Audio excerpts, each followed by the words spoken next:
Oke, hari ini tanggal 22 Januari kita kedatangan kawan di sini, ada Pak Har, ada Pak Cliff dari Jasinga, tetangga kebun. Kita tetangga, depan-depanan.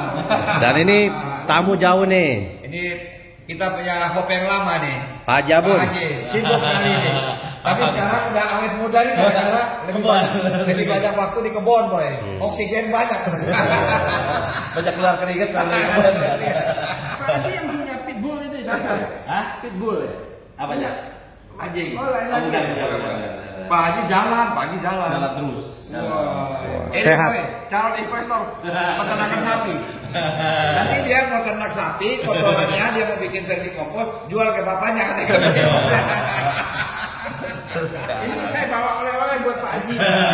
Ada duren. Ini buat terakhir tahu. Ini apa kok bisa begini nih? Buat terakhir. Kalau kebanyakan mikro dia jadinya begini. Tunggu Pak, ada ini Pak. Kenapa dia bisa jadi kucing tidur begini? Kira-kira kenapa? Genetik.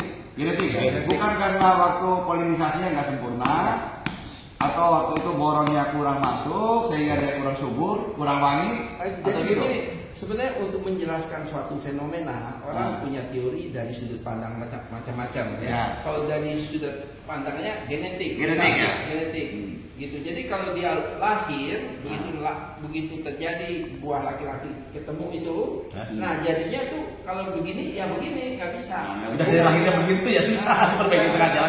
Kalau yang namlung itu, namlung itu kan selalu kecenderungan begini semua kan? Itu berarti Cuma genetik, sih. ya? Kalau namluk bukan begini Pak, dia memang bentuknya botok, bentuknya kayak gitu kayak kayak begini bentuknya begini, gitu. Kemarin Pak Har bukan kayak apa? Kayak Bangka ketemu si apa? Dokter AC.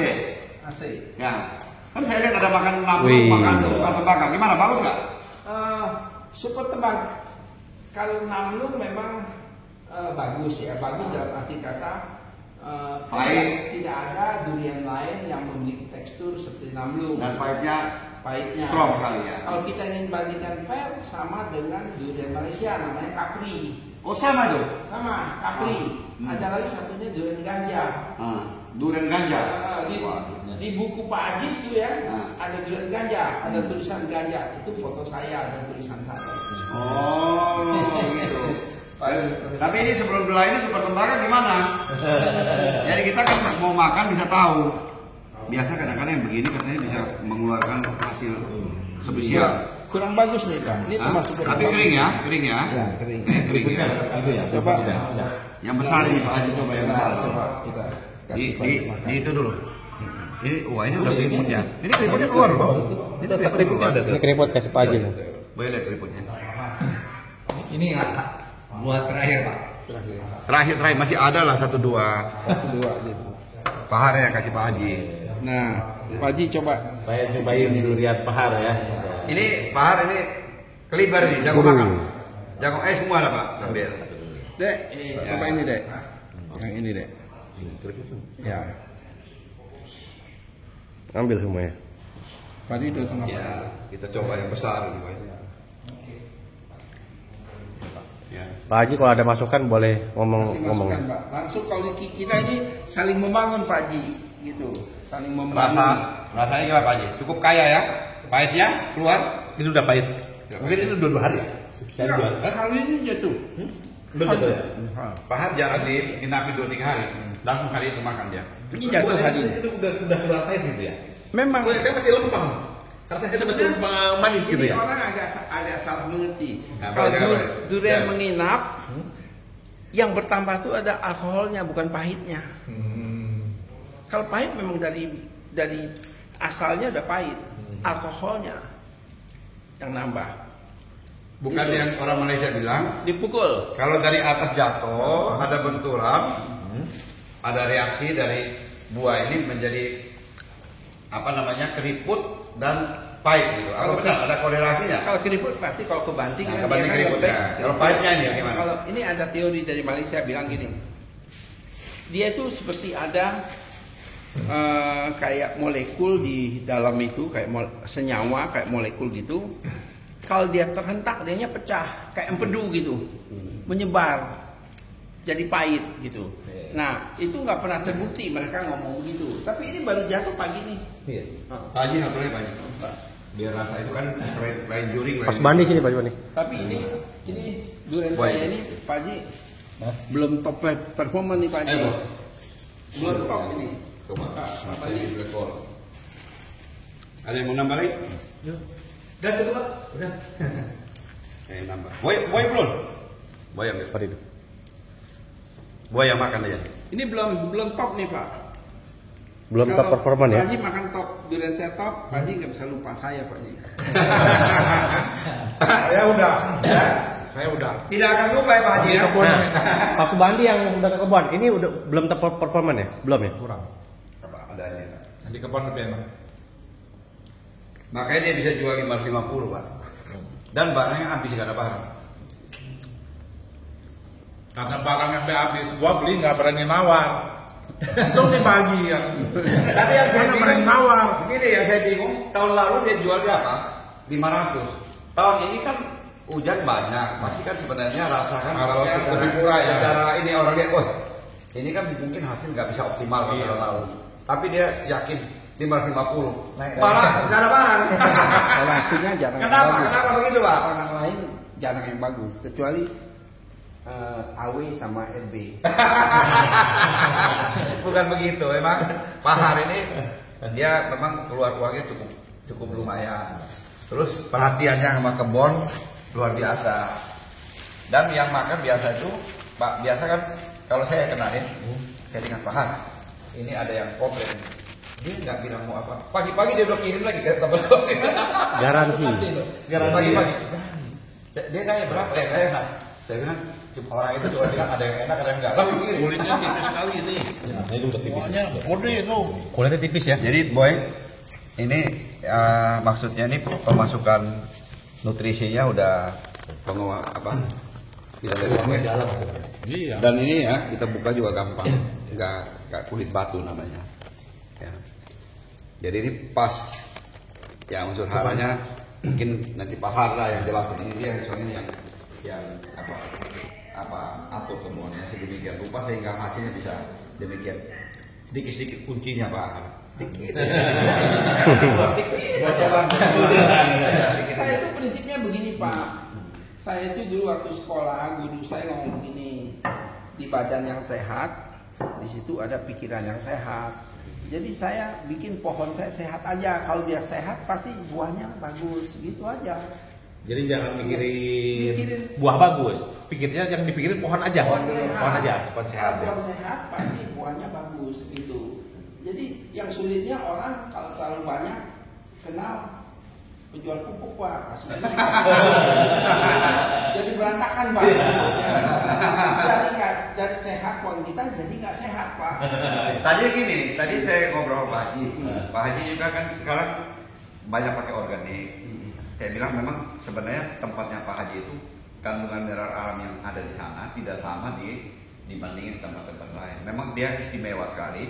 Di sana bekas ada beberapa organiknya banyak, bekas kebun bambu. Jadi trikonya banyak, umurnya luar biasa. Umurnya sekarang udah ada 5 tahun. 5 tahun aja tuh pohon dengan pemupukan organik, tapi pemupukan organik cara aplikasi yang harus benar. Banyak orang yang nggak tahu Pak Haji punya cara aplikasi kan. Tapi sekarang udah mulai ada di YouTube, udah mulai banyak yang Pak Haji ajarin kan. Ya. Jadi aplikasinya udah tepat. Nah, ada bagian orang kan pasti pemupukan. Nah, Pak Haji juga sebenarnya udah pikir Pak. Jadi Pak Haji diam-diam juga udah Pak, orang tukang pupuk mau datang, oke, saya kasih coba use 10 pohon. Pupuk yang lain saya kasih coba use 10 pohon. Kasih lainnya. Setelah itu hasilnya dibandingkan. Sebenarnya ya hasilnya menurut Pak Haji ini hampir sama. Karena Nah, coba Pak Haji bisa jelasin ya. reaksi pupuk itu kan belum apa, kalau hitungan saya kedurian itu harus nunggu setahun atau berbuah kedua lagi kan gitu ya. Jadi kalau langsung dikasih sekarang langsung merasakan hasilnya itu kalau di durian itu enggak. Kalau orang kan kadang-kadang yang terjadi tahun ini nggak berhasil, wah ini nggak subur atau nggak apa, besok ganti lagi pupuk. Akhirnya si pohon itu stres gitu ya. Kalau saya ya kamu rawat dulu, dikasih waktunya itu bukan setahun, 3 tahun saya. Oke. dari yang si A, si B lagi datang nih, udah kasih 10 pot 3 tahun, dikasih waktunya. Saya udah ada 3, sebenarnya 3 tukang pupuk, itu semua percobaan. Ini tes dulu. Yang sebagiannya yang alami seperti yang saya lakukan kan gitu ya. Tapi nanti kan dari sini itu kelihatan mana yang bagus, nanti akan diambil Kalau satu kan gitu ya. Formulanya tergantung mereka bebas. Saya serahkan ke mereka semua. Mau mati, pohon saya ikhlas. Gitu. Tapi dengan ini, saya itu 3 ini ya, kan dia bilang gratis. Aku nggak mau. Semua ya, aku bayar. Hitung aja kamu selama 3 tahun merawat segala macam pohon jarum, saya bayar.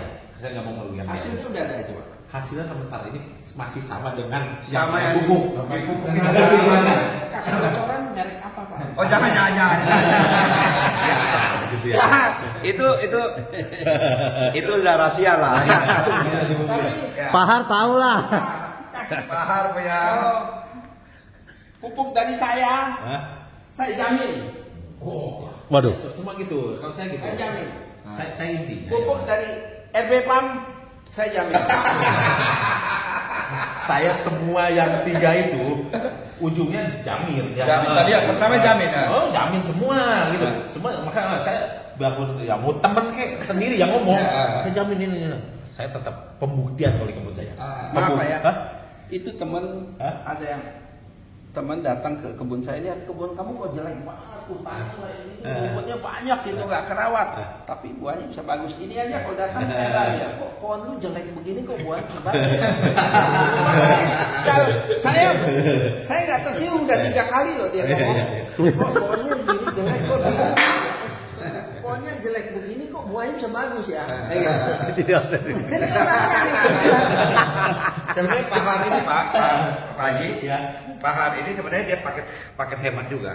Cuma cara penerapannya yang memang kapan masuknya pupuk, kapan masuknya ini mineral ini, kapan masuknya ini dia harus tepat. Makanya kita lihat rekaya ya, ada baiknya. Satu contoh orang nggak tahu Pak. Di pupuk tuh ada pupuk punya sifat 2 kan, adanya mobile dan immobile. Maksudnya kalau mobile, kalau pupuk itu Bapak pakai, dia menyebar di mana-mana. Kalau nanti ada yang dibutuhkan, organ yang dibutuhkan, dianya bisa ambil serap itu. Kalau daun dia mau jatuh, dia pupuk yang mobile, dia menyerahkan pupuknya ke organ yang dibutuhkan. Tapi kalau immobile, begitu Bapak pakai, dia beredar sampai ke sel-sel organ-organ tertentu, dia nggak bisa kemana-mana lagi. Pada saat dia butuh itu untuk suatu metabolisme, untuk satu senyawa baru, itu tuh nggak pakai karena dia udah lengket di situ. Itu namanya pupuk mobile dan immobile. Nah kita harus tahu Pak, yang kita berikan pupuk mobile, immobile kapan? Gitu Pak. Kalau Bapak kayak punya uang ini, beli fixed asset tanah.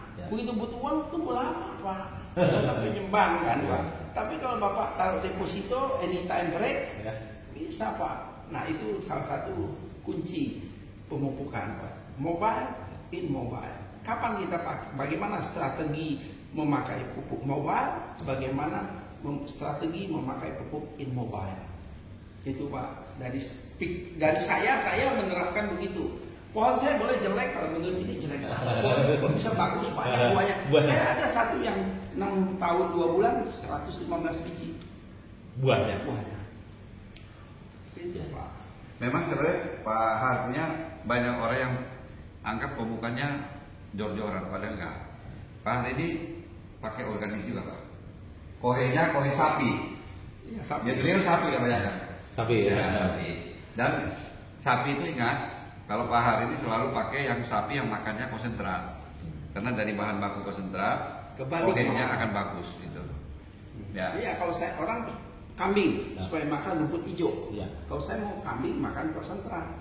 Nah, kalau kami makan konsentrat, Kebalik saya itu. Seperti Pak Lido kata. Cuma kalau konsentrat itu proteinnya tinggi Pak. Ya kan orang jual makan yang pedagang pemeliharaan ternak sapi, kambing, dia beli 1 kilo konsentrat, dia harus naik berapa kilo dagingnya. Kalau nggak bagus mana bisa Pak. Nah kalau saya kebalik, pikirannya gitu. Jadi ini anak Pak Haji siapa namanya? Jalan. Nah, pulang dari sini bikin kandang sapi biar 100 ekor kali kotorannya 10 kilo lah. Jadi satu hari berapa dia? 1 ton ya? 1 bulan 30 ton. Nanti jual ke bapaknya, ya kan?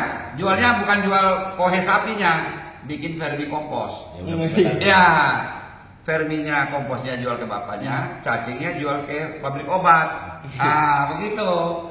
Nanti makan hasil buahnya cuma apa durian yang mantap-mantap. Kapan aja mau makan, bapaknya nggak usah minta uangnya. Tapi waktu jual vermi kompos minta uangnya untuk bayar anak-anak kerja sapi. Pak Haji begini Pak Haji ya. Orang di Afrika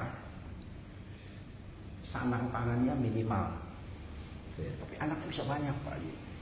Bisa tinggi-tinggi. Ya, Afrika tinggi-tinggi kan? Betul kan? Ya. Oh gitu Pak Haji. Ada genetik yang kuat, kita asal kasih jangan berlebihan, seadanya tepat pasti bagus hasilnya. Ini kalau pikiran saya, kan kita tahu Pak, kalau kita juga nutrisinya berlebihan kan ada macam-macam gitu. Ini kalau pikiran saya begitu. Jadi makanya saya paket hemat bilang Pak Rido itu. Pahe benar pahe. Saya kan dulu. Ya, dia organik banyak. Kita kalau ke sana tempat dia di luar semua. Tapi dia BDO depositnya ini biar tahunan. Iya, saya juga kan gitu. Udah mundur. Mikir ke depannya Pak Ari ya. Maaf ya. Bisa itu kan gitu. Kohe itu dulu melimpah.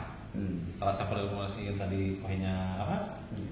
Oke, kohe pakai kohe saja nih kesulitan. Ya sekarang saya juga memikirkan gara-gara gitu. Gara-gara kan Pak Haji kasih contoh dengan kohe, tapi penerapan ingat ya teman-teman ya, penerapan aplikasi ke tanamannya itu harus benar. Mesti belajar dari Pak Haji ya. Karena di kohe itu ada kurang lebih 400 patogen. ya, jamur. Yang baik itu kurang lebih antara 30 sampai 70. Kita harus matikan yang patogen itu. Makanya sekarang ini beliau ini pulang mulai pikir mau bikin kandang sapi. Tadi udah ngomong-ngomong ini, udah nekat ini. Ini kita bikin di YouTube ini nekat kan nih? Mau pikir-pikir dulu atau langsung pelihara? Ada pasarnya bapaknya yang beli. Ada. Tadi Pak yang mobile itu penting. Saya heran kenapa orang banyak ngomong soal pupuk ya, tapi nggak pernah memberitahukan aplikasi pupuk mobile dan immobile itu kapan. Nah itu penting. Sebenarnya Pak Haji ini inspirasi untuk banyak sekali pekebun. Iya. Ya karena dengan pemeliharaan yang kita bilang paket hemat, Pak Har juga salah satu paket hemat ya. Cuma Pak Har itu untuk memperkaya rasa terakhir, rasa buah karena kulitnya tipis ini memang ada pakai anorganik Pak Haji. Tentu ilmu pengetahuan Pak Har ini salah satu yang senang baca. Nah, penggunaan bahan yang lebih mahal sedikit dari yang organik, tapi harga jualnya juga bisa bagus. Pak Har salah satu yang di Indonesia jual yang paling mahal ya Pak ya, 550 ya, 550 per kilo. Dan itu habis Pak. Jamin kalau kurang enak langsung diganti ya. Nah, sekarang dengan pola pemupukan dengan cara pemeliharaan Pak Haji yang begitu efisien, sebenarnya banyak sekali yang tertarik Pak. Salah satunya nih Pak Afandi. Coba cerita dong Pak Afandi. Cara investor besar-besaran mau bikin dengan cara organik. Coba. Ini fansnya Pak Abud ini. Ya salah satu ini pengagum Pak Haji nih. Nah, bagaimana? Aliran Pak Haji Abud. Aliran Pak Haji dia ini. Gimana? Kalau mau dapat lahan kayak Pak Haji di Jakarta sini mungkin susah Pak. Susah ya. Susah. Ya. Jadi di sini ya harus dua-duanya pakai lah kayak gitu. Ya, jadi kesimpulannya di tempat Pak Haji adalah kandungan mineral yang ada di kebun itu beda. Jadi teman-teman kalau punya kandungan mineral sama dengan Pak Haji bisa mengikuti polanya Pak Haji. Kalau tanah kita kandungan mineralnya kurang, mungkin kita bisa kombinasikan dengan anorganik. Tapi semuanya tergantung dari apa Pak? Dari daya belinya ya, dari ini ya. Kita lihat juga Pak Boy, teman kita satu ini punya kebun di Jasingan. Bagaimana suka dukanya? Coba cerita dulu. Nah ini boleh cerita ini. Udah tanam 3 tahun, jarang lihat, tapi sekarang udah mulai tertarik ini. Bagaimana ya? Saya awal tanam, jujur saya juga ini sama sekali nggak ada background tentang petani atau khususnya dulu nggak tahu. Ya itu sebenarnya dimulai dari masa Covid kan. Ya. Gak ada kerjaan. Apa korban YouTube? Korban YouTube. YouTube-nya Sigit Durian Traveler. Jangan-jangan itu. Semua saya tonton. Ya Sigit, ya Pak Hengki. Oh, Pak Hengki yang organik ya, salah satu ya. Udah pada kenal? Belum pernah ketemu. Pak Agus ditonton semua. Nanti saya telepon nanti Pak Haji udah kasih dia ya. Ya. Ya. Jadi ya awalnya memang ya dari saya tanam itu ada lebih kurang 500. 500 ya. Ya. Sekarang udah Tinggal seribuan. Enggak, Hah? tinggal 400. Bukan bertambah, bertambah ya. Nah, terus apa kendalanya apa kira-kira? Jadi mungkin teman-teman tahu kalau mau tanam, oh ada kendalanya.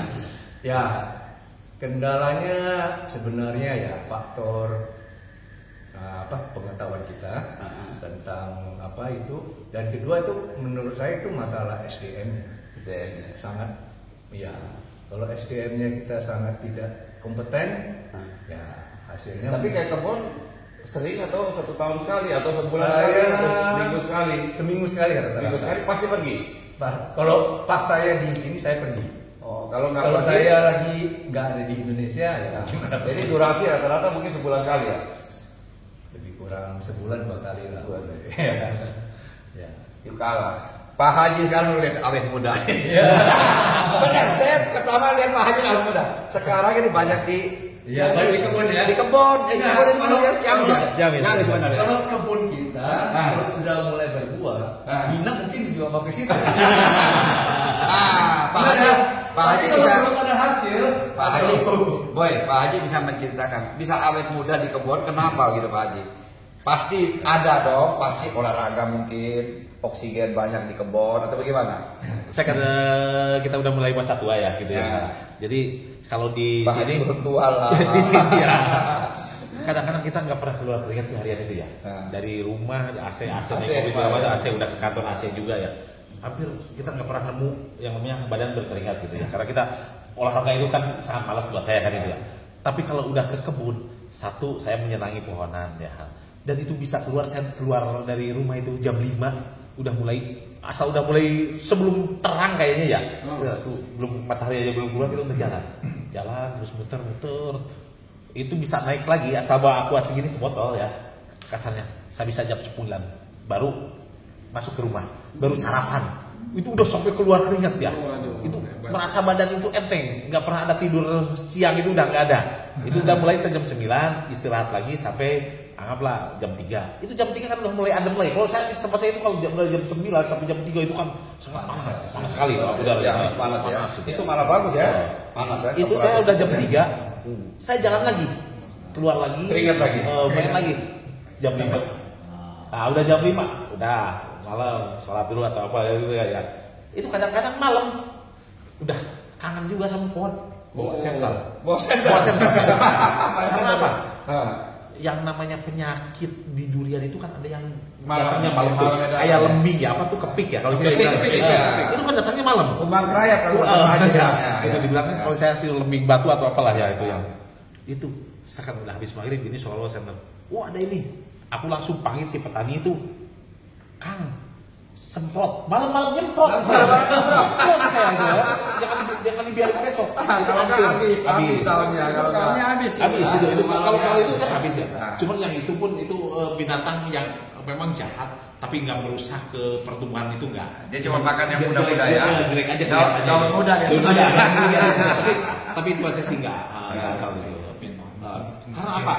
Kalau yang tadi itu ada saya kasihan itu menemu kalau pohon di durian itu jamur ya. Yang ada jamur itu di bawah jam 9. Kalau kan belum kering, itu kan ada yang pohon lain udah kering.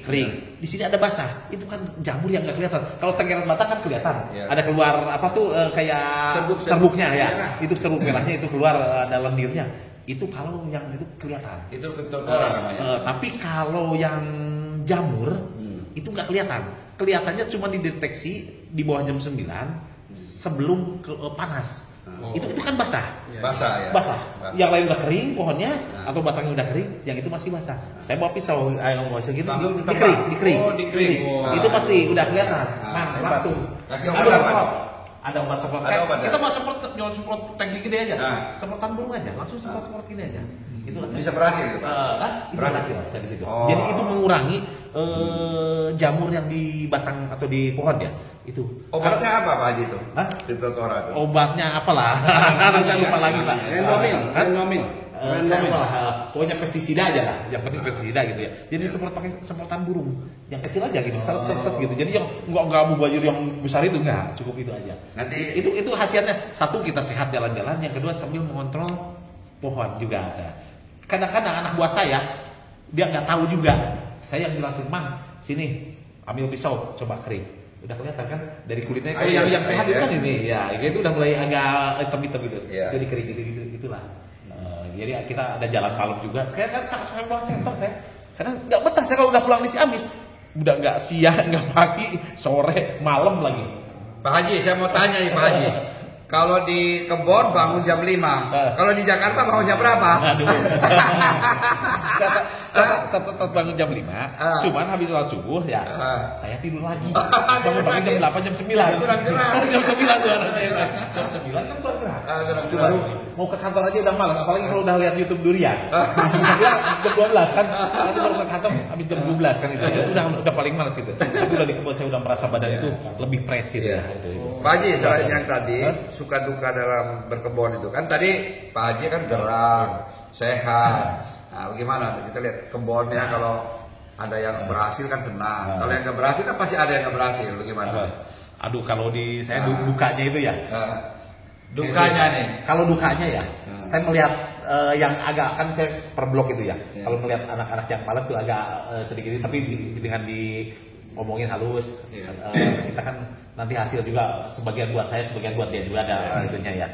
Dia lebih ini juga sama si petaninya lebih dekat, udah akhirnya bagus lagi. Ya, gitu.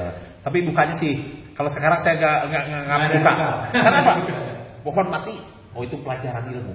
Jadi saya kalau mati itu pohon itu sampai digali, jangan digali sendiri. Saya itu harus menyaksikan ada apa sih di bawahnya. Dibikin dokumentasi. Kebanyakan ada apa Pak Haji di dalam? Di situ. Kebanyakan apa? Karena busuk akar. Busuk akar. Kalau udah busuk akar saya udah nyerah pasrah saya. Itu. Jadi teman-teman ini pelajaran. Kalau yang datar itu ya. Terus yang kedua kemarin saya pernah dulu kan nanam saya itu kan pakai manual, sampai kata anak-anak biar cepat pakai alat berat beku gini ya. Itu ternyata ditanam nggak pesisi busut kan saya. Turun ke bawah. Turun. Pada mati juga itu. Jadi saya sekarang nanam lagi nggak pakai alat berat lagi, udah ala kadarnya aja, jadi biar nggak turun. Tetap ada busut lah sedikit. Jadi kalau saya di sana itu kalau polybag segini saya separuh ditanam, separuh diuruk. Jadi dari polybag yang 80 atau 100 separuhnya ya. Separuhnya. Maksudnya nggak gali lubang lagi. Gali, tetap gali. Udah gali timbun lagi. Jadi kalau turun pun nggak karena sampai ke bawah. Pengalaman saya itu kalau busuk akar itu ya, itu kalau ini akar besar ya, ini pohon akar besar di sini kan gitu ya. Itu kalau ada ketanam di 10 cm aja di sini nih penyakitnya itu. Yang terjadi di kebun saya itu seperti itu. Tapi bukan di tempat Pak Haji aja, semua kebun begitu. Begitu ya. Tahu saya. Jadi pengalaman yang Pak Haji itu sebenarnya udah umum semua gitu. Saya itu benar kalau ada pohon mati atau pohon apa, kamu jangan gali sendiri. Saya harus menyaksikan. Saya cuma ini kelemahannya ini. Terus ada habis tanam pohonnya pada kuning. Pohonnya itu kan juga nggak sehat. Kenapa ini stuck terus kan itu? Ternyata itulah busuk akar ya. Jadi cara tanamnya sistem busuk itu salah satu untuk mengatasi busuk akar. Mungkin Pak Har ada tanggapan dari Pak Haji punya dukanya. Pak Har sendiri kan ada dukanya yang seperti yang Pak Haji alami nggak? Iya, saya juga dulu kan Ada juga. seperti Bapak ini kan nggak ada background. Beli bibit 500 batang, waktu itu punya tanah masih kecil kan, cuma 1,5 hektar. Jadi Langsung beli 500. Biar banyak. Jadi dia udah planning mau tanam 10 hektar waktu itu. Tanam mati, akhirnya tanam 2 biji. Kalau ini mati. Oh, itu- two planting. planting. Bukan tree planting. Tapi buat kalau udah gede Satu diangkat. mati juga. Akhirnya ya belajar. Pernah tanam four planting nggak? Nggak pernah. Jadi dari 4 ada yang mati, tinggal 1, 3 yang mati. Nggak pernah. Nggak ada 2 2 ya. mati gitu. Kalau saya duka pertama itu apa? Nanamnya 1.200, matinya 700. Mati 700. 700. Kenapa tuh Pak Haji? Itu masalahnya tuh. Kurang Sampai air. begitu banyak. Kan nggak tahu ilmu. Kebodohan saya. Itu apa? Saya sebelum nanam durian ya nggak pernah ke kebun orang yang nanam durian Oh. dan nggak pernah lihat YouTube orang kan ilmunya. Jadi kan ilmunya ya tanam aja kan gitu ya. Saya pikir Namanya pasukan berani mati. iya udah. Itu dulu kan kita suruh kerja harian di kampung saya itu kan gitu ya. Ya. Jadi udah ini di gulu apa tuh pada apa area ya kalau sana ya tuh di sini terus apa ilalang ke sini kan kalah. Kalau udah sama rumputan liar itu kan kalah ya, durian itu kalah gitu. Jadi harus selalu bersih gitu. Minimal di tajuknya ini ya 1 meter lah itu harus bersih gitu macam kalau nanam durian. Dulu kan dibiarin aja, mang ini udah saling salahin lah. Si itu malas ini malas udahlah. Itu akhirnya ya saya punya inisiatif yang manajemen saya yang saya udah jelaskan gitu ya. Itulah yang terjadi setelah manajemen yang saya terapkan sampai sekarang tidak ada lagi ketemu duka lagi saya. Iya. Hampir semua Alhamdulillah. 95% oke lah. Jadi boy, Ya. Pak Haji ini pengalaman sekarang penerapan di kebunnya itu bukan berarti yang sekarang. Awalnya itu beda. Makanya sekarang ini Pak Haji ajak kerjasama sama pekebun. Jadi saling sharing, saling kalau ada masalah. Jadi Pak Haji kasih tanggung jawab kan? Ya, 300 pohon satu keluarga. Satu orang ya, satu keluarga. 300 pohon satu keluarga. Ya. Jadi di semua ada berapa pohon? 7.000 ya. Kalau sekarang hampir 8.000 lah. 8.000 itu ada berapa kepala keluarga? 8.000 kalau sekarang udah 23 atau berapa ya? Udah di atas 20 lah. 23 kepala keluarga. Jadi kita bisa bayangkan 23 keluarga loh. Jadi tenaga kerjanya kan cukup banyak. Tapi bukan masalah itu. Pak Haji ini anggap ini sebagai keluarga besar. Saya lihat ya di YouTube ya. Tapi bukan Pak Haji yang ngomong. Yang ngomong itu Mang Jaja ya. Oh, iya. Mang Jaja yang ngomong itu. Jadi satu keluarga besar di perkebunan itu. Sehingga apa yang dilakukan di situ tuh dengan hati. Jadi mereka pelihara tanaman ini dengan hati. Jadi sehingga hasilnya bisa lebih bagus itu. Soalnya gitu kalau kayak Mang Yaya pun kan dia itu udah merasa pohon durian itu punya dia ya. Jadi kalau paginya si ibunya ya suami istrinya Mang Yaya itu dia kerja harian dulu di saya babat kebun. Habis jemur itu dia ke kebun lagi bersihin bantuan yang rawatan suaminya. Bahkan anaknya kalau nggak sekolah itu hari Minggu libur dia bantuin bapaknya juga. Kita kan udah nggak gitu bayar anaknya juga karena kita udah borongannya satu tumbaknya Mang Yaya. Tapi udah ke anaknya, ke istrinya juga itu bantu gitu. Dan dia nggak mengenal waktu. Kalau mau babat kebun kalau mau adem 5:30 udah mulai bawa mesin rumput, udah potong rumput. Tapi nanti jam 10 atau jam 11 udah panas dia berhenti kan itu. Saya juga kan nggak ngitung, kalau itu kan harian kan, asal jam 7, jam 12. Dan jam 10 ke sana kan panas, orang udah banyakan berhenti kan, udah pura-pura kopi gitu ya. Sekarang udah enggak gitu. Jadi sistem kerjanya juga ini dari interaksi pengalaman di lapangan. Ya. Pohon yang mati juga pengalaman. Jadi sekarang tanam yang tadi terakhir tanam bukan banyaknya bawor awalnya. Bawor. Nah, sekarang ada musangking, ada Sekarang ada lebih banyak oci ke ya. oci. Nah, Saya dulu ada masalah nggak di oci sama musangking? Oci kalau musim kemarau di saya ya, karena jarang siram ya, saya kan siramnya manual, itu agak berangas ya. Nah, tapi kalau musim hujan gini, subur, alhamdulillah subur. Kalau musangking? Musangking sama perlakuannya. Ya. Tapi kalau oci, bagusnya ya, dikasih musim hujan, nggak ada mengkal. Oh, gak ada mengkal. Ya 99% oke lah kalau oci ya. Tapi kalau bawor, aduh ampun lah, terasa gitu ya. Jadi hasilnya kalau cuacanya kurang bagus, banyak hujan, curah hujan tinggi, jadi hasilnya kurang menggembirakan. Bawor yang kurang menggembirakan. Sebenarnya itu Pak Haji, itu bisa disiasati, dibuat supaya hasilnya bisa berhasil dengan namanya ilmu pengetahuan. Mungkin pahal lah yang. Jadi dia banyak mengkal di tempat cuaca yang kurang bagus. Kita tahu memang cuaca ini sangat mempengaruhi dan untuk hasil tanaman. Ada yang ngomong 47% keberhasilan enak ini dari cuaca. Nah, menurut Pak Haji gimana? Jadi di tempat Pak Haji ini, Pak Haji saya ulangi, banyak yang mengkal di saat sekarang musim yang banyak hujan, curah hujan tinggi. Ya. Terus di lain pihak kita bisa lihat ada beberapa yang berpendapat tuh memang cuaca untuk menghasilkan durian yang top performanya itu kurang lebih cuaca tuh bisa di kategori persentase 47% kurang lebih. Saya nggak tahu Pak ya. Kalau saya lihat ada pekebun itu bawahnya dia kasih terpal. Nah, Apakah itu itu beda. Pengaruh ini nggak untuk hujan itu bisa mengurangi nggak? Kalau ada yang kasih terpal ya? Ya itu biasa itu untuk karena kita tahu durian setelah kita jadi putik di Rawa Benang Sari, kurang lebih kalau oci itu kan 100 hari sampai 105 hari. Ya, pada waktu masa pematangan buah 20 hari terakhir, jadi 80 hari pengisian, 20 hari pematangan buah itu yang kita mesti arahkan stresin air. Nah, tapi kalau dikasih di bawah, atas kita boleh kena di air hujan, tapi di bawahnya kita tutup. Ya, tutup. Nah, kira-kira 30 sampai 30 60 ya. permukaan tanah itu kalau bisa kering, sehingga nanti hasil buahnya agak sedikit kering. Tapi itu terpalnya bukan 100% tidak tembus air, dia ada sekian persen air bisa Masih bawah. minimum. Nah, ya, jadi Ada bukan, yang- bukan yang terpal yang 100% apa? Boleh 100%, boleh juga ada tembus sedikit, tapi jangan sampai ditutup ke bawah, nanti takutnya ada. Ya, dia ketinggalan. Kita yang Ya, sedikit, ya seperti di Pak Gadok Farm ya. Ya, Ada ya. luar, jadi ada udara. Ya, ada betul. kering ya. Saya lihat dari situ. Mungkin Pak Ar bisa kasih komentar tadi yang Oh, apa iya. namanya ya, Pak Haji ini ya. Kalau dulu ibu saya masak kue bolu, Ya. kue bolu ya, pakai telur, mentega, pakai vanila, Ya. mau coklat kasih coklat, terus dimasak di oven. Kalau api yang kegedean, rasa coklatnya pasti ada tetap.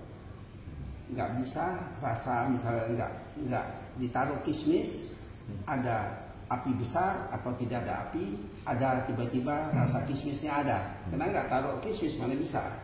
Jadi begitu juga durian Pak ya. Jadi kalau apinya ovennya besar, paling bagian atasnya crispy, agak angus kan? Iya. Ya itu rasa keju dan telur yang angus ada gitu. Tapi kalau di dalam durian nggak pernah dalamnya angus. Jadi temperatur itu, jadi ini dia kan untuk ngomong matang itu dipicu oleh suatu hormon namanya etilin. Etilin ini berkembang kalau temperatur lingkungannya semakin tinggi, semakin berkembang.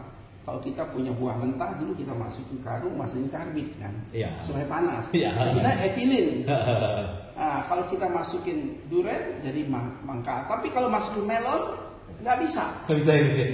Masukin kelapa muda nggak bisa jadi Kelapa matang. Kenapa? Dia bukanlah climateric fruit. Itu dia inclimateric fruit. Kalau namanya climateric fruit adalah buah itu pada saat dia sudah ada mengandung hormon etilin, walaupun dia copot dari dia punya induknya, ya ada, dia bisa mengeskalasi, bisa bertambah terus dia punya intensitas hormon tersebut. Semakin panas, pertambahannya makin besar. Hanya itu pengaruhnya sebenarnya. Tapi kalau rasa tetap dari apa pupuk yang kita berikan. Kali kalau menurut saya, ya itu. Sedangkan pas suhu panas hanya bisa mempercepat proses suatu persenyawaan baru gitu. Jadi misalnya kalau suhunya tidak kalau di dunia itu ada namanya primer sintesis dan sekunder sintesis. Jadi kalau ada senyawa utamanya itu ya kalau suhunya tinggi dia cepat melakukan senyawa. Jadi dia bisa hanya bukan primer aja, bisa sekunder, bisa subsekunder. Jadi rasanya ragam. Ya ragam, tapi tetap rasa itu acuannya dari ingredient atau materi yang ada dalam buah tersebut, yaitu pupuk. Demineralisasi ya. Nah, itu. Jadi, Boy, menurut Saya- penjelasan tadi jelas sekali, Boy, bahwa supaya durian ini ya dia menjadi lunak, kita perlu namanya hormon etilen.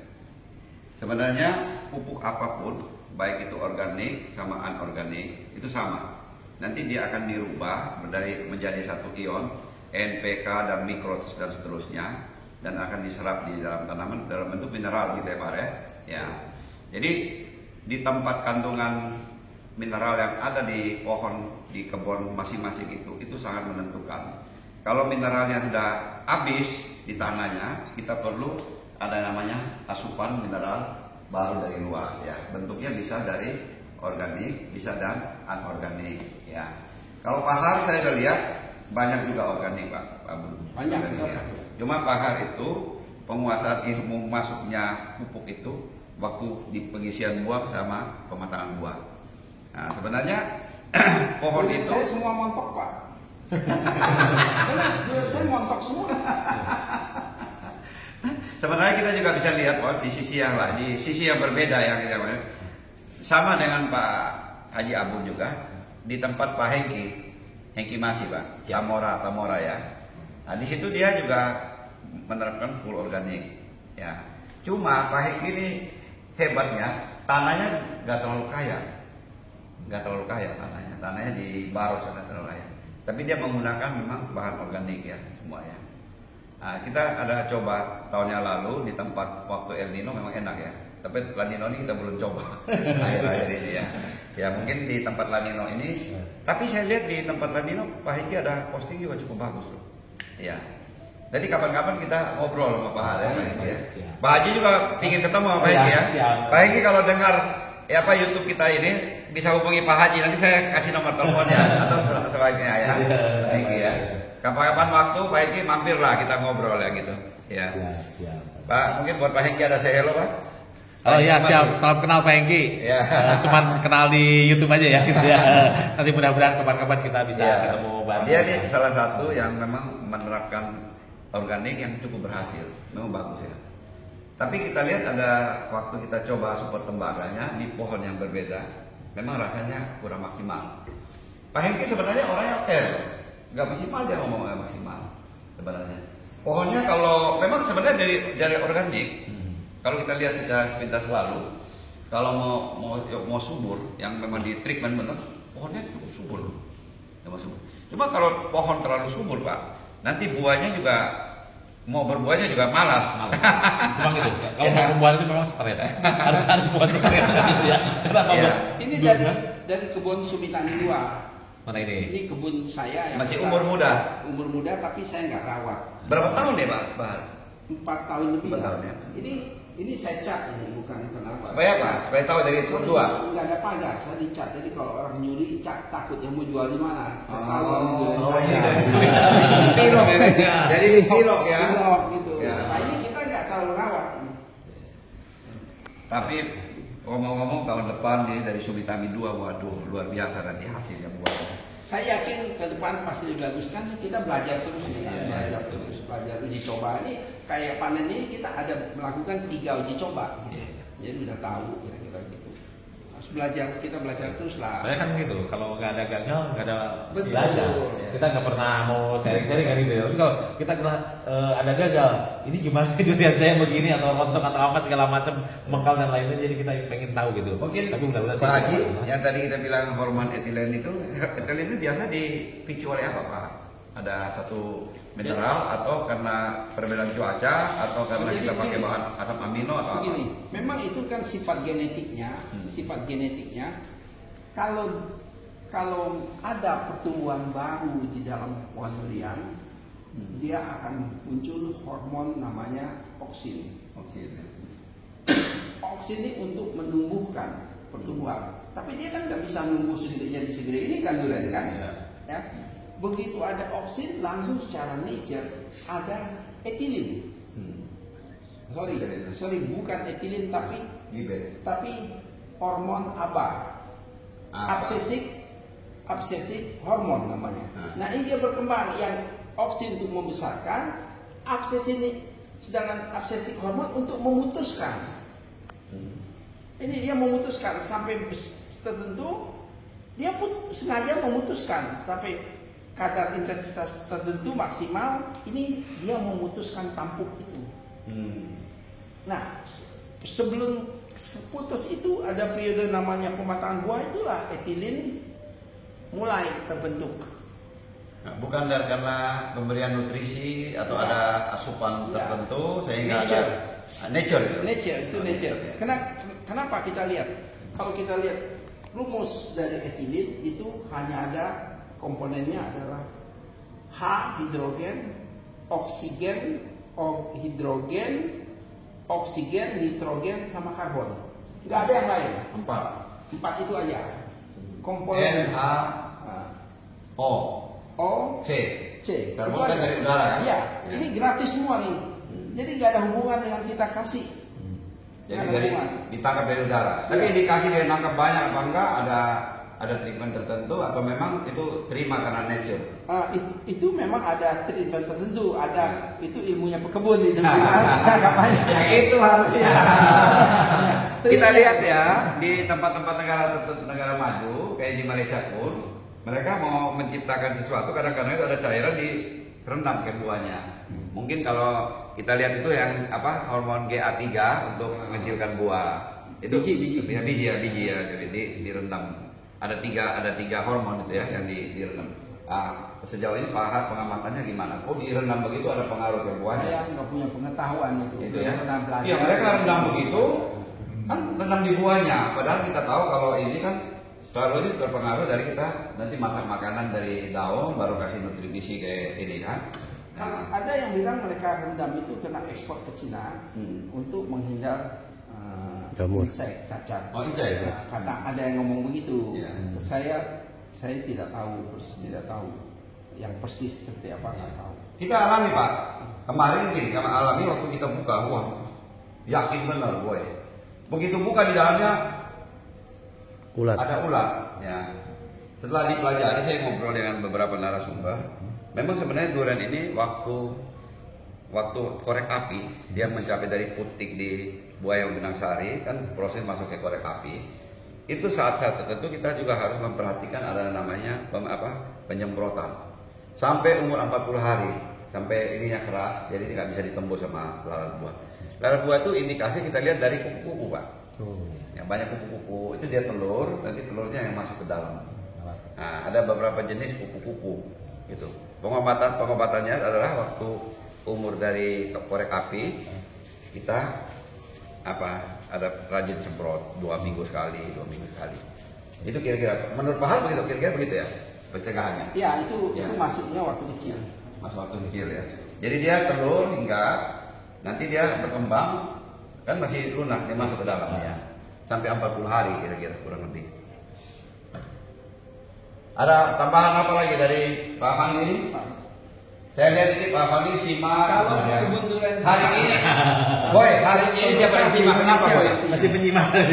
Dari organik, kombinasi sama banyaknya anorganik. Dia sekarang nyimak. Nah, sekarang mulai pikir kita harus beli lahan di mana? Karena belum mau beli lahan Pak. Benar-benar mau belajar. Saya harus beli lahan di mana? Nanti buahnya jadi bagaimana? Pemeliharaannya itu gimana? Infrastruktur gimana? Sekarang masih terus beliau. Saya bilang jalan-jalan ke LKE. Kalau dia penting, Munahara udah belajar dulu. Belajar dulu. Kayak kita kan kan gitu ya. Terus bilang gitu ya. Jadi Pak Haji kan banyak yang mati, banyak ini. Dia sebenarnya biaya yang mati itu dia pergi jalan-jalan ke luar negeri, ke mana? Jalan-jalan ke kebun Pak Haji, ke Pati, Jadi sudah mantap itu. Kalau Pak Ji di Ciamis ya? Yang bisa gitu ya. Perjalanan Saya mau kira-kira kesana, 5 jam Pak. sampai 7 jam. Kalau itu 5 jam 7 jam. Ya, 7 mau jam lah, nginep, paling mau nginep nginep 7 jam. nanti. Ciamis. bisa nginep lah semalam atau 2 malam juga boleh saya. Udah ada hotel, infrastruktur saya rasa Pak Haji punya salah satu yang terbaik sekarang di Indonesia ya. Iya. Itu Pak Haji udah tanam 7.000, 8.000 ya? Bukan minggu, sekarang udah 8.000. 8.000 ya. Karena saya besok juga masih nanam juga. Masih nanam terus. Masih nanam terus. Tapi sekarang jarak udah tobat dekat-dekat ya. Udah berapa? 10 ya? Saya suruh 10. 10 ya. Tapi kalau tamu-tamu nggak tahu dah. Karena dia kan gini. Ah. Kan Oh, borongan jumlah batang. Jumlah batang harusnya kan menurut saya kalau 300 itu kan 3 hektar. Ya. Ya. Dia kan 3 hektar kan ngebersihinnya jadi luas. Dia 300 itu Dempet rata-rata di 2 hektar atau 2,5 hektar lah jadi. Iya. Udah disuruh juga udah nggak apa-apa.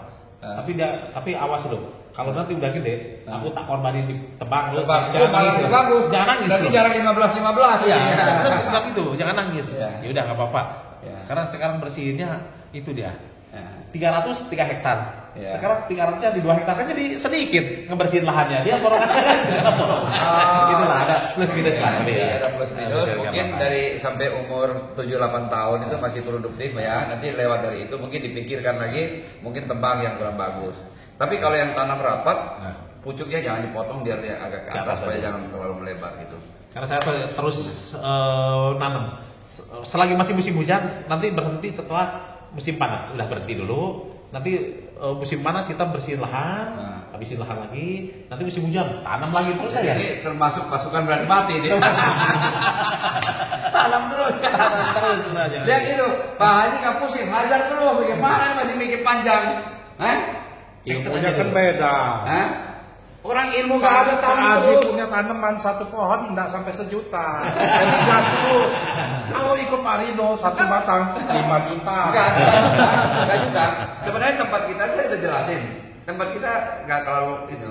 Pahar punya ini yang paling paket hemat. Saya sebenarnya juga bukan yang jor-joran pupuk sama yang teman kita yang satu itu. Oh, ada hitungan nggak Pak? Untuk pupuk per tahun per pohon berapa? Pak Haji ini dari besarnya nggak sampai 1 juta sampai berbuah. Sampai umur 3 tahun itu kan. Oh, dari bibit Semua. Bibit, pupuk, Tenaga. tenaga kerja ya. Cuma yang nggak dihitung itu memang infrastruktur apa air itu beda ya. Itu peralatan itu saya nggak hitung. Itu Antara 800 sampai 1 juta. 800 sampai 1 juta per maksimal pohon. 1 juta. Dari pohon. Sampai tanam buah. sampai berbuah. Iya. Karena 3 tahun sekarang udah berbuah di saya. Tapi begini Pak Haji ini, 3 tahun ya. Udah 3 tahun udah berbuah saya. tapi begini Pak, Masuk akal. Pak Haji ini sangat kekeluargaan sama karyawannya. Begitu pohon berbuah, satu pohon dapat 250.000. Gitu. Jadi kalau dia ada 300 pohon, dia lumayan bisa bangun rumah, bisa punya planning untuk pendidikan anak-anaknya. Itu sih. Tapi benar Pak, saya sebelum itu kan karir saya kan nggak ada saya pembagian. Begitu saya lihat Pak Haji punya ini penerapan, saya coba bagi mereka. Mereka sekarang beda. Saya udah kasih mereka per blok tanggung jawab. Ya. Sampai saya terapkan nanti kalau udah berbuah kasih bonus. Beda sekarang Pak. Saya Nah, Nah, sebenarnya sekarang sih- kebun saya ya lumayan bersih Pak. Bersih ya, lumayan. Dulu mah, aduh, Oh, jalannya di sini. jalannya susah. Iya, benar. Jadi sekarang saya punya ini target pertama itu semua piringan dibersihin. Piringan aja. Terus sekarang itu antar pohon saya sekarang udah dulu nggak ada jalan, sekarang udah. udah ada jalan. Nah sekarang nextnya apa? Dia punya bambu dibersihin. Nah itu Wah. targetnya ini beda. Harus ada buah. Iya itu benar sekali. Kalau Pak Rido punya lain lagi ya. Berapa kali lipat? kalau saya, Ada hitungan, Pak? kalau saya sekarang saya tanamnya cukup jarang, agak jarang karena saya pikirnya investasi jangka panjang. Sebenarnya kalau tanam durian kan ada yang bilang 3 tahun sudah berbuah dan sebenarnya tanam durian itu jangan ditarget 3 tahun. Kalau menurut saya tanam durian itu ditarget ke 5 tahun. 5 tahun. Ke atas ya. Di Malaysia sendiri mereka 6 tahun baru mulai buah, baru ditarget ya. Di Itu Malaysia biarpun ada bunga 3 tahun di Malaysia itu dia Diambilin, diambil. ya. Nggak berani. Dia nggak mau ya. Nggak berani. Dia 5 tahun tetap. Ya. Aku main ketemu di Malaysia tuh punya teman juga. Ya. Gara-gara dari YouTube gini, aku pas ke KL ketemu orang Malaysia ngobrol. Itu gitu. Aku juga 3 tahun udah berbuah. Kalau kita Dia udah nggak- keluar teman, tapi aku nggak tega. Aku ambil target aku 5 tahun. Ya. Gitu kata dia. Jadi ini catatan bahwa ya banyak yang rontok karena di masa vegetatif itu tanaman kita kurang maksimal. Sebenarnya itu masa vegetatif itu adalah tabungan menuju ke masa generatif. Kalau pohon kita subur, itu yang rontok juga nggak banyak. Apa hal yang punya pengalaman? Bagaimana Pak? Ya pas umur tanamannya kira-kira di masa-masa 4-5 tahun, 3-4-5 tahun. Pak sendiri juga 4 tahun dia pas aja nggak mau buat. 5 tahun lah 5 tahun. yang mulai. Pak Arpinya yang 4 tahun juga dia nggak dilihat namanya. Ini yang 4 tahun saya nggak urusin. Nggak dilihat Buah itu. ke buah. Bilangin aja ya. Jadi target Pak Har 5 tahun, 6 tahun ya. 6 tahun ya. Supaya ini apa untuk durian ini waktu dia berbuah nih itu penyerapan nutrisinya luar biasa. Jadi perkembangan batang itu tidak Terganggu. sangat terganggu. Ya, terganggu ya. Terganggu. Nah, juga kita mesti punya ilmu setelah dia berbuah, kita mesti buru-buru langsung masuk pupuk. Sehingga nanti pohon kita tidak jadi mati. Karena banyak orang habis berbuah mati gitu Pak Haji. Cuma kalau Pak Haji punya saya pikir gak ada yang mati karena nutrisi yang di kandungan yang di dalam tanahnya ada yang mati habis buah mati ada. Yang tahun kemarin Ada. dari 600 pohon cuma 3. Ada yang mati Yang juga? tadi itu, yang stres apa tuh yang busuk akarnya. Ah, itu busuk akar. Itu busuk Bukan akar. karena buah, karena penyerapan nutrisi dari buah itu pohonnya mati, nggak ada kan? Nggak ada. Ya karena Dan sekarang juga 1000 pohon nggak ada. Iya. ya mineralnya ada, ya, lahannya mineralnya. Cuma kalau saya kan lihat durian sehat sama enggaknya dari pas dibuka pohon gini aja kan udah kelihatan. Kalau yang nggak sehat, yang punya sehat, yang bawar khususnya ya, itu di sini tuh langsung kuning, berair. Nah, di sini banyak Berair. putih, sini putih kan? Iya, Nah, berair. jadi Langsung silakan kuning, ya. ya. Nah, ini becek langsung. Ini 2 hari si gagang ini busuk. Oh. Busuk dulu dari atas. Gitu. Dari ini aja udah. Ya, kalau kita waktu masa pertumbuhan terlalu banyak pakai nitrogen, dia kan cepat tumbuh tuh, cepat tumbuh. Kalau kita baca di literatur, kalau terlalu banyak pakai nitrogen, kita punya batang semuanya itu dia punya sel-selnya itu seratnya itu nama selnya lebih panjang, lebih memanjang. Itu kalau itu kan di akar segala macam ada yang namanya permeability membran. Permeability membran itu adalah supaya hanya bisa masuk itu adalah molekul air. Selain dari molekul air nggak bisa masuk kecuali lebih kecil dari air. Paling kecil kan air. Itu kalau dia nitrogen terlalu banyak, selnya terbesar, permeability membrannya itu besar. Nah, permasalahannya adalah kan dia ada jalur masuk, jalur keluar. Jalur masuk itu namanya silent, air masuk ke daun. Daun dia masak, terus dia jalurnya lain lagi namanya plum. Plum. Nah, kalau bapak pohonnya nggak bagus, antara plum dengan silent itu ada sekat, ada bilik. Itu airnya bisa menembus. Gitu Pak. Ini literatur. Ini Teori dasar literatur. bagaimana makanan diserap. Tapi bagaimana melakukan itu? Nah itu petani. Itu handicap. Trik-triknya gimana tuh handicap. Yang susah kadang kita kan gitu sudah punya ilmunya ya, Ya. kita terapkan. Yang nggak nyambung juga sama pekerja juga kan susah ya. Ya. Kita benar-benar harus apa tuh? Ya. Ya sama-sama inilah sama. Nah kita tadi tahu. Pak Haji bilang ya, Ya. mumpung begini, Pak Haji kan tanam ini tanah. Ya. Pak Haji tanam separuh di tanah, separuh ini ya. Di atas, ya. Atas ya. Kita bicara terus yang di bawah ini Pak Haji gali ya. Gali dulu tunggu. Gali dulu. terus ditaruh lagi tanah kan. Ditaruh lagi tanah ya. Kalau hujan, Hah? kalau hujan air itu tergenang di bawah. Kenapa? Dia tanah yang digali kerapatannya beda dengan tanah sekitarnya. Dia tetap menampung air. Bunga itu gitu ya. Walaupun Pak Haji 5 tahun, 6 tahun, tetap kerapatan tanah di bawah itu berbeda dengan Yang bekas galian. tetap berbeda. Tetap di situ ada air. Jadi Tapi Logika. tergantung jenis tanahnya. Kalau tanah merah, kalau tanah berpasir mungkin lebih lebih sedikit kali ya. Ya. Ini kita bicara kerapatan Ya, tanah sekitar ya. dengan di tengah-tengahnya itu berbeda. Dia lebih tidak rapat, tetap air lebih banyak di situ. Karena gini, kalau dulu saya awalnya kan waktu mau nanam itu suruh 60 atau 50 ya persegi gitu ya, terus digali. Zaman dulu, terus tak borongin kan. Setiap penanaman durian itu saya kan borongin satu pohon itu 20.000 tertanam ya, udah datang bibit. Pakai hemat benar ya. Sebenarnya Pak Haji ada teori. Penanam durian tergantung jenis tanah. Caranya berbeda-beda. Tanah liat, tanah semi liat, tanah gembur itu berbeda caranya. Gitu. Environment kebun mau dibikin berbuah sepanjang bulan juga bisa. Tapi mulai dari penataannya harus ditata untuk masuk tersebut. Gitu. Pak, sebenarnya dari saya baca literatur, terus Pak Catur juga ada upload di grup di sini tentang riset dari seorang Jepang tentang pohon durian di Malaysia. Orang Jepang yang riset. Oh, dia bikin Penelitian itu adalah literaturnya.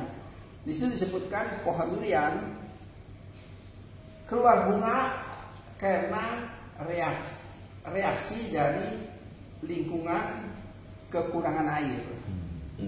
Artinya kalau kita kurang air pasti bisa berbunga. Nah, kita harus mau berbunga di luar musim, artinya harus bisa kekurangan air di luar musim, kan begitu Pak? Nah, itu kita desain dari awal. Nah, saya lagi desain satu kebun durian Pak ya, di Jatinangor yang khusus didesain untuk bisa berbuah sepanjang tahun. Gak ada galian ya Pak Har ya? Tumpuk aja ya? Saya desain. Jadi sebenarnya Pak Haji yang Pak Har ngomong tadi, kalau tanah padat, kalau kita gali memang garis besarnya, walaupun kita tumpuk lagi, kalau ada hujan pasti ini ada genangan air. Tergantung berapa lama air di sini, tergantung penyerapan ke bawah air yang di bawah gali ini. Ya, tapi sebenarnya ada juga kalau sekarang ini yang dibilangin sistem busut yang sangat berhasil, itu yang pencetusnya orang Malaysia kurang lebih 20 tahun yang lalu, temannya Pak Har. Lin Chin Ki namanya. Dia melihat bahwa guludan, jadi tanah guludan yang dibikin sawah, tanam cabai, tanam sayur-sayuran. Dia lihat kalau musim hujan, kok subur-subur aja. Karena di guludan namanya. Nah, dari situ dia terinspirasi. Dia tuh memang salah satu yang menganjurkan tanam durian pakai busut dimanapun. Kalau tanam datar, busutnya lebih tinggi, tanpa digali Pak. Langsung dari, kalau misalnya logika juga masuk Pak. Kalau kita punya tanah, yang subur itu adalah topsoil paling atas. Topsoil dari pinggir-pinggir ambil dijadiin satu, bikin satu guludan. Karena kita ada jarak 10 meter kan. Nah, 10 meter ini punya diameter ini diambil, dinaikin ke guludan. Nah, ini bos kita, ini bos saya. Ini bos saya. Ayo, ini Pak Haji, cocok ini. Kamu di YouTube aja. Kalau tadi kan paket hemat, kalau ini paket yang paling mahal udah.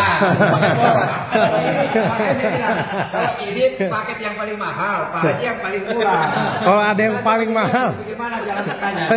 kalau ada yang paling mahal pasti didatangin sama abang satu ini. Ya Pak, itu jalan tengah. Tapi Pak, dia jualnya lebih mahal. Ini dengan Pak. Ini Pak Har. Tadi kita coba, tunggu bos. Tapi kucing tidur, coba isinya berapa tuh nasi buat juling. Ada bawa durian. Ada bawa? Saya Arya. ini saya. Kena susu itu ini. Halo. Bawa rombongan ini. Ini ahli bidang, itu ahli baju. Baju semua. Iya, oke. Oke boy, kita ini udah kedatangan bos kita. Itu susu. Banyak teman-teman ya ke sini. Kita lanjutin di part 2 boy.